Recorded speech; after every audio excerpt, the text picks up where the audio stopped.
Good morning, everyone. Thank you for joining us today as we celebrate and recognize UNICEF's World Children's Day, which will be celebrated on the 20th of November, which is an annual day of action for children.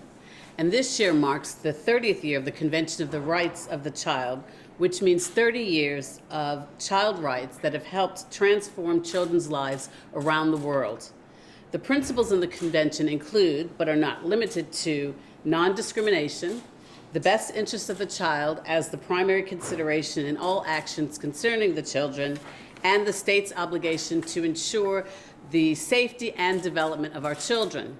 And it gives me great pleasure in recognition of this milestone to share with you the many actions the Ministry of Health has been engaged in and the steps we will be taking to ensure that the rights, safety, health, and development of our children is being secured.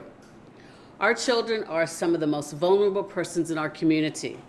The early years of a child's life and the experience that they have are critical to their emotional, mental, physical development and their well-being.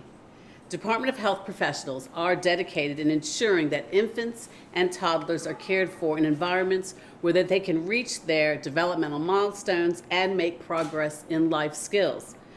When our young children thrive, our society thrives.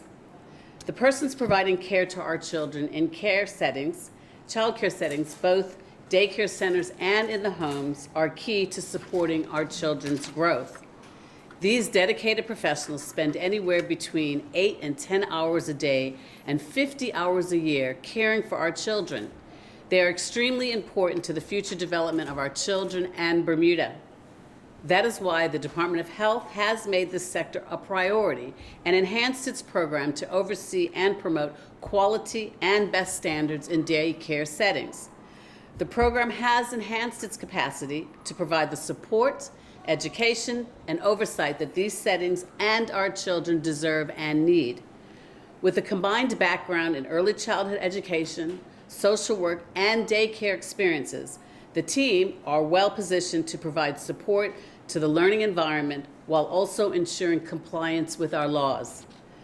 The program has increased visits to all child care settings and placed a focus on the curriculum and the development of our children and not just on health and safety. And this approach is based on best practice in different jurisdictions and is documented on instances that have occurred locally. Now, while the majority of daycare centers and providers deliver loving, supportive care to our children, historically there have been some tragic incidents that we never want to see reported and repeated. As the ministry, we take a zero-tolerance approach when it comes to the safety of our children. However, we also need the help of our parents.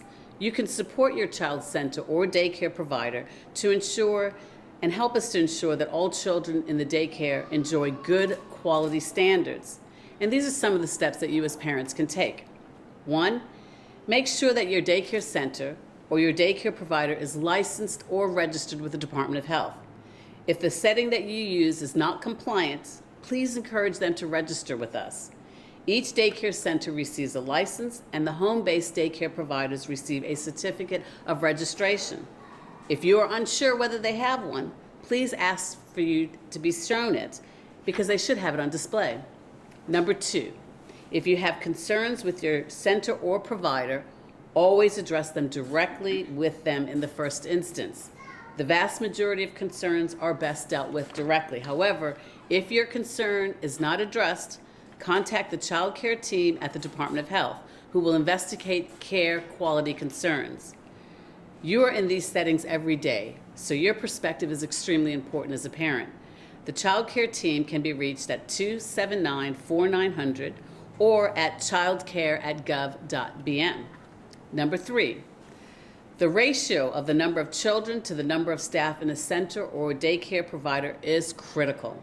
If a home-based daycare center has more than 3 children, then they are breaking the law. Daycare centers have ratios based on the children's ages, and the ratios are all published on our website at www.gov.bm/childcareinformationparents. Generally, younger children must be in smaller groups than older children, as younger children require more adult care.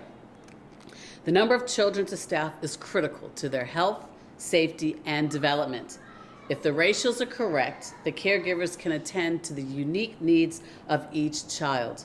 Importantly, the ratios and group sizes are designed so that caregivers can respond quickly and adequately in the cases of emergency. The children to staff ratio is one of the most important aspects of quality child care in any setting. Of critical importance is also the education and support of the professionals who care for our children. That is why a key component of the program is education.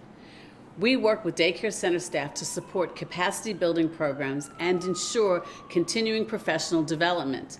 We also encourage the creation of educational programs on the island. To end, I want to remind us all that early childhood education is not just about babysitting. It is a valued and respected vocation and should be seen as a future career opportunity for Bermudians. We want to raise the bar for both our children and our professional caregivers. So in recognition of 30 years of the rights of the child, I'm very proud of the significant enhancements we have seen in the child care sector, and I'm grateful to all the stakeholders for their collaboration to develop, educate, and assure the safety of all of our children. Thank you. Any questions? Minister, is there enough resources on the island for the need of childcare? For the provision of childcare? Well, we have, I'll step back for a moment because I'm not sure exactly how many numbers of registered care providers that we do have. However, you know we're having a declining population and a declining birth rate. So we have, is it 22? We have 40 daycare centers and 60 daycare providers. Okay, so there's 40 daycare centers, And 60, give or take, home daycare providers. 60 home daycare providers. Does the ministry have enough staff to police it all? I'm looking at my staff now, and they are tremendously busy, but they are more importantly tremendously committed and effective in doing the job that has to be done as outlined in the legislation. Any additional questions? Sorry, Minister, I'm coming in a bit late to this. Apologies if it's already been asked.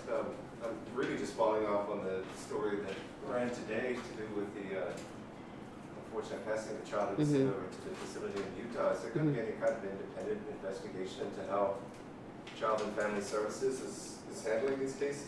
Well, let me start by saying that the government is extremely committed to ensuring the safety and the protection of all of our vulnerable citizens, be it seniors and or our children. However, as was outlined in the newspaper today, the Ministry of Legislative Affairs, to whom the remit of Child and Family Services is within their remit, have indicated that an investigation with respect to the horrible circumstances surrounding that matter is being looked into and commenced ASAP. Who will be doing the investigation, Minister? I'm not in a position to say. I think it would be best directed towards the Ministry of Legislative Affairs, who, as I said, have remit for Child and Family Services, but I can say that they've indicated that a full investigation will be undertaken.